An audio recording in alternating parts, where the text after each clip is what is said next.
Hi, and welcome. I'm so glad that you were able to join us for our PIC conference this year.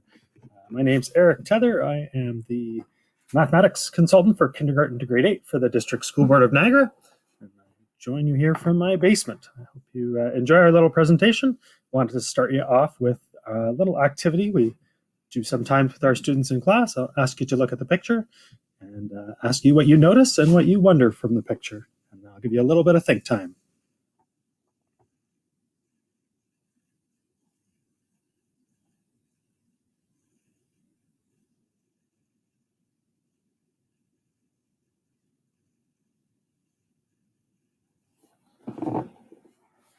So you may have noticed different colors. You're wondering where the picture is from, perspective, all sorts of things. I'd love to hear from you and like to have students share their thinking about what they're seeing and go from there. So for this particular image, I wanted to share it with you. It is a picture that was taken from the Mars Mission Perseverance rover. And Farah Alabay, a Canadian, is one of the people responsible for driving that rover around, and also the helicopter that was recently flown on Mars. And so just sharing a story like that helps us to see where and how much math is used, and thinking about all the visualizing she needs to do to think about how to drive that rover. Lots going on, and just wanted to share her story with you to get us started. And looking from Mars back to Earth, we wanted to be here with you. We are calling this session Helping Caregivers Navigate the New Ontario Elementary Mathematics Curriculum. In 2020, this curriculum was released, and we're sort of setting up this session with those two questions: what's new in this mathematics curriculum? And question number 2, how to support your child with mathematics. A few ideas about that. As I said, my name's Erik, and please email with any questions you have. Be sure to get back to you.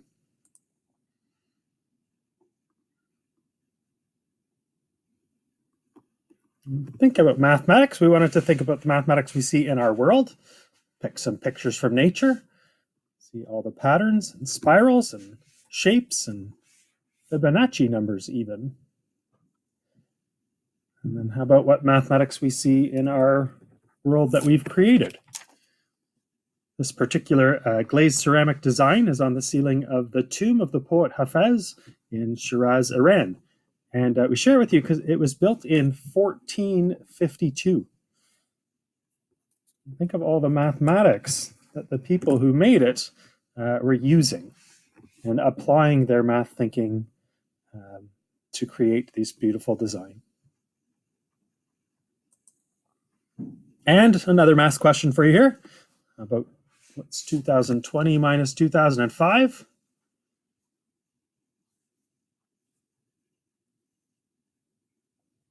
Lots of different ways to think about that answer. And the answer is actually, it's been 15 years since our last curriculum. So we have a new curriculum in 2020 because we had, the last one was from 2005. And there's been lots of work and research and findings and ideas that are infused into this curriculum. We want the examples and the real life situations to be more relevant to our students today. And so there are many reasons for why, but that's the answer to that particular question.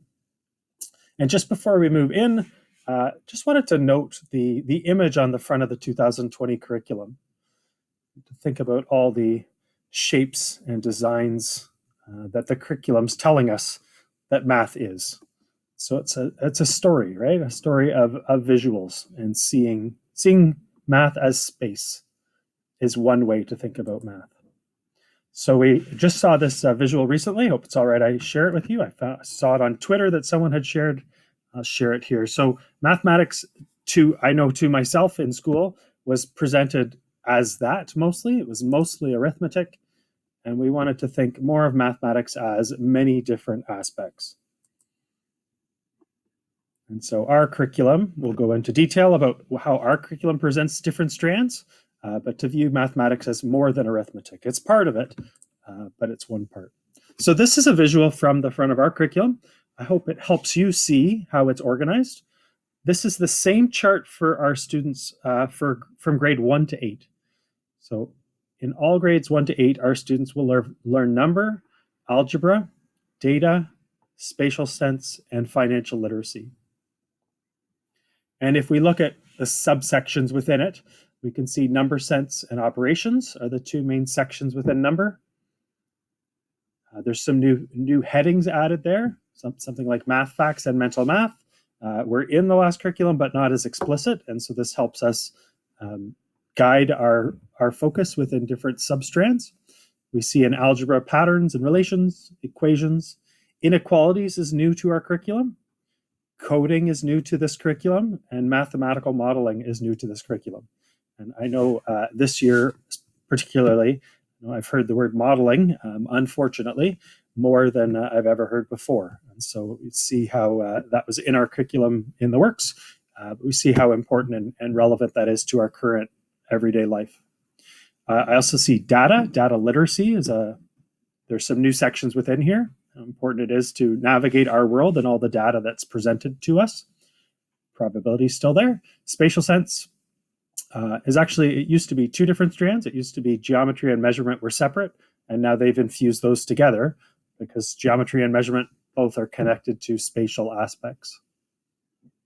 So just one thing to mention about the measurement one, in different grades, we focus on different aspects of measurement, and I'll show you where you can find that for the students, the children of your grade. But everything else is pretty similar across all the grades in terms of the headings. And then grade 1 to 8 has a separate money, and grade 4 to 8, we get into a different aspect of money. And financial literacy is another one that's brand new to this curriculum, at least brand new in the way it's explicit and worked on in the junior intermediate grades.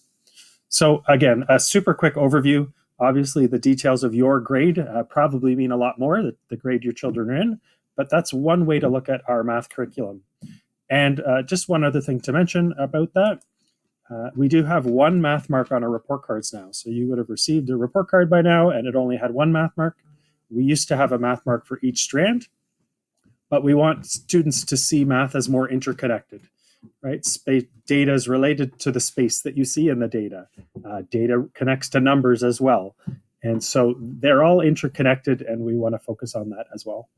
And there was one other bullet I was just thinking, the way this is represented kind of looks like it's, 1/5 on all of them. But when you get to the specific expectations, there are more in different strands in different grades.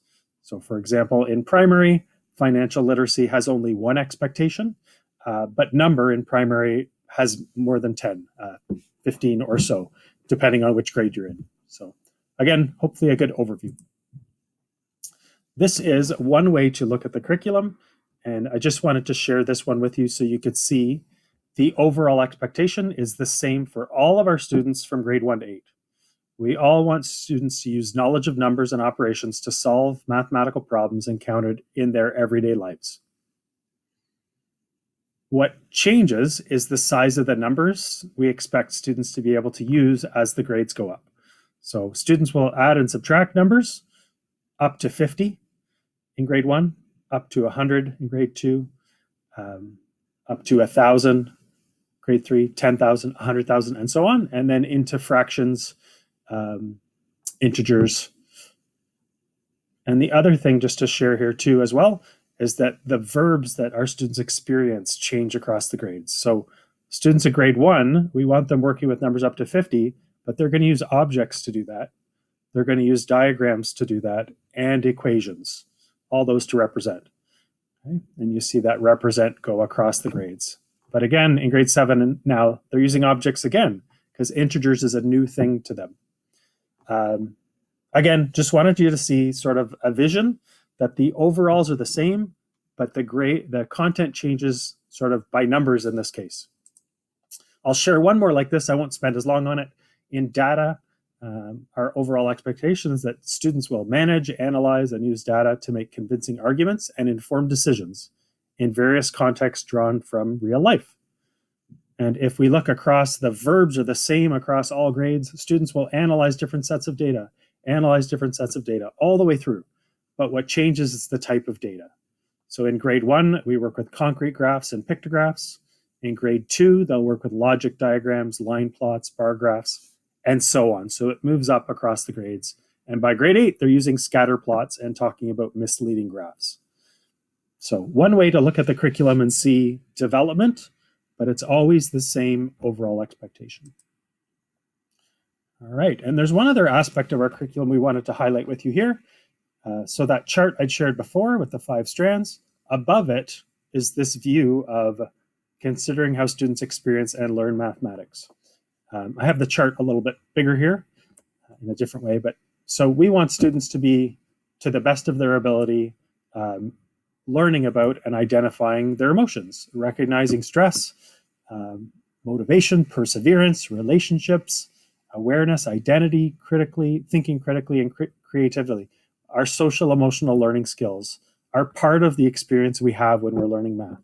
We have to learn about them and be aware of them as we're learning, right? We don't always know the answer. We make mistakes while we're learning, and we have to be aware of how that impacts us as a person, so that we can continue to move forward in our learning, not only in the math content, but about ourselves.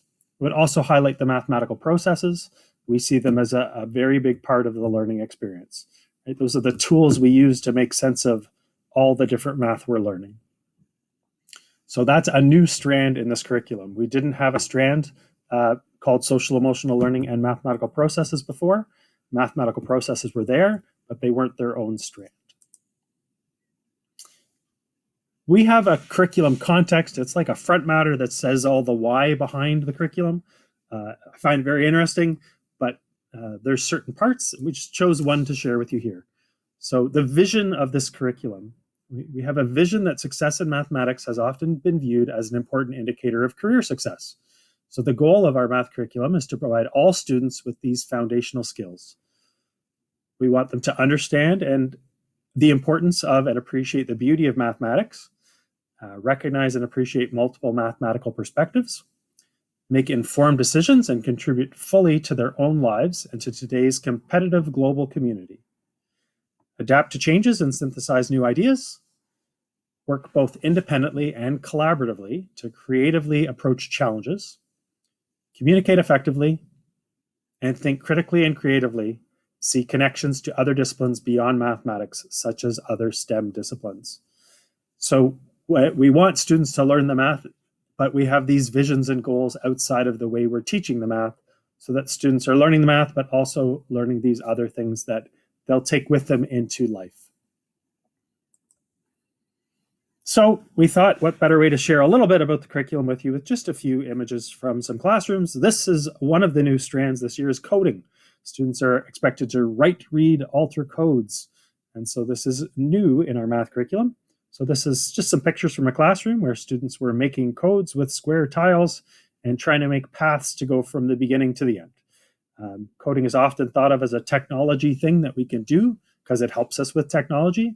But when we think about the learning experience, we want to have those unplugged experiences as well as, if possible, the plugged ones. And so at the bottom here, you see just some visuals of some Scratch lessons. Scratch is one program that people can code with. And we had created some lessons for our classrooms to use to help students learn about coding. And we were excited to see that over 3,000 students had used that. And almost 1,000 students had used the coding one that we created for grade 7 and 8. They were coding a maze and they were trying to change the shape into a square. So using coding as a vehicle to explore math concepts as well. Data, we wanted to just share one example from data literacy with you. This is one lesson we had shared. Canada's food guide on the left. And that is part of a food guide from Sweden. So which representation sort of tells what story and how and why? Why do you think Canada chose to represent theirs that way? Why do you think Sweden chose to represent theirs that way? We are being bombarded more and more with data and representations in our world. And so helping students navigate and figure out what story people are trying to tell through the data is part of this new curriculum. Another activity that was done, this was done in a virtual classroom where students use different virtual manipulatives to create designs and talk about the math in their designs. And at this stage, they shared just in their chat as a way to build that community with each other as they were building too. Right? The stormtroopers flying by and so on. We had called that lesson Beautiful Math Designs, and I just wanted to share this one with you. So just amazing the beauty in what this student had created, right? This close-up of an eye was created with pattern blocks virtually. So just absolutely amazing. And again, chance for students to show their math thinking in different ways. This lesson about beauty that they see in math.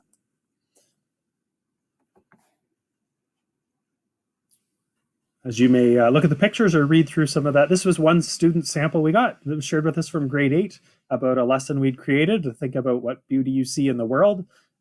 Just choosing this beauty theme to have a through line for you. It's one of the new things in the curriculum. Just thought we'd pick one to talk a little bit about, but to think about how much we appreciate and recognize how symmetry creates beauty for us in our world and how we can see math from different places in the world. Or even, as they said in here, plates, a piece of toilet paper, or even just a cracker, we can find symmetry.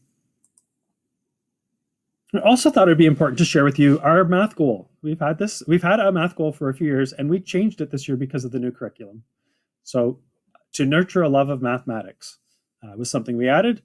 I feel like we've been working on it, but we wanted to make it explicit. So this is our goal for your children, to nurture a love of mathematics while developing their thinking and reasoning skills, confidence and perseverance, and mathematical understanding, so that we empower them to solve problems in their current and future lives. It's a lot, but it really has guided us over the years, and we're glad we have it. It helps us, and hopefully helps you to think about some of the big picture things that we're working on and we can work on with your kids at home. Just wanted to share a bit of info to help teachers with this new curriculum, especially this year. We have been sharing different supports, and many are making use of them in different ways. So we have this scope and sequence I'll share with you, just a timeline that teachers can follow with support that's there. So we know it's been a challenging year in many ways, and we hope that your children are having an experience that's engaging them in math in different ways this year. And just to mention too, the long-range plan that we have, if you're interested in seeing it, the ministry actually decided to share it as a sample that other boards could use. So it is available on the ministry site. I'll show you where that is. Kind of just a fun thing to see that others are recognizing the work we've been doing with teachers over many years. So we thought at this point, I would take you to the digital curriculum. It used to be a book you took and we'd say, turn to page whatever, and now it's all digital. And so there's many benefits of that. You can click and share and move things really quickly and find a glossary, for example. You just find the word right away. But for you could pause the video and write down the site. You just search Ontario Math Curriculum, and it's usually the one that comes up. But we're going to think about overall what it looks like, help you see specifically for your grade, and then also wanted to share parent supports. So I'll take you there. There you go. So here it is. I had it ready. This is what it would look like. And again, I'll just walk you through how to navigate it a little bit so that you can find whatever you're looking for if you're looking for more specific info that I've shared. So we come up here, there's some videos for us. They're guided. That one's guided for teachers, and most of it's guided for teachers in general. But there are material here. So if you wanted to see your child's grade and specifically what they were learning, you could click on grades and click on your child's grade and find out the expectations if that's what you're wondering. The curriculum context, that's our front matter that I had shared the one vision from. So if you want to learn more about anything from there, I know sometimes you might be wondering about a word that your students or your children are asking you, what does that word mean? So there's a glossary here. It's some over 500 different terms are in here from grade 1 to 8. So a great glossary to check what that word means. Resources are there for you. Again, many of them are teacher directed.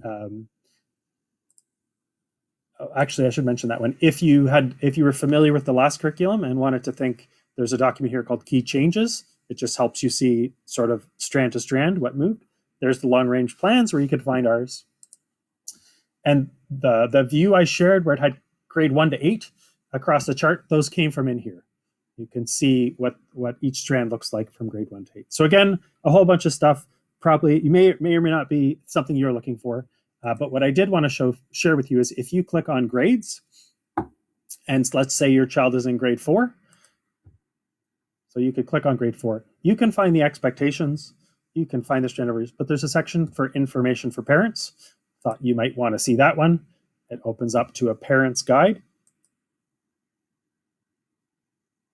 And within this parent's guide, they have different sections. So I think in general, this is what I just shared with you. I'm hoping the real life connections, some of the info about number and spatial sense, fractions. They changed the way fractions is taught because of some research actually done in Ontario, done in our board as well.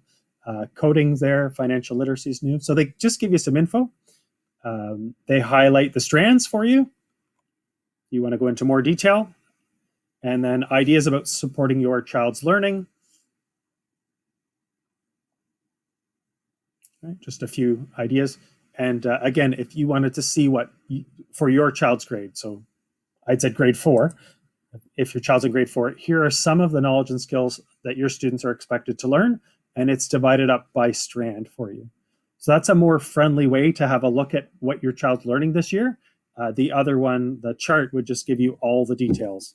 Again, it just depends on what you're looking for, but wanted you to be aware of all that's here for you. Also, I know I went quickly, but I'm hoping you could just pause it and watch to see where I had clicked. The other one I just wanted to share, the supporting your child's learning. There's a link here to a separate section. So, make math part of your day-to-day routine with games and digital games and grocery store and money and kitchen and TV, just a few ideas. And again, some practical, hopefully, ideas for you depending on the age grade, the division your child is in. So what I wanted to do here is actually, I'm going to pause. I'm going to invite you to look through that if you want for a little bit. We'll have a second part of the video that will start back up with just a few other ideas about supporting your child at home. So it comes in 2 videos. Welcome to pause and look through that right now, or watch the second part and at least you know what's there. Anyways, I'll see you back in a bit with the second video.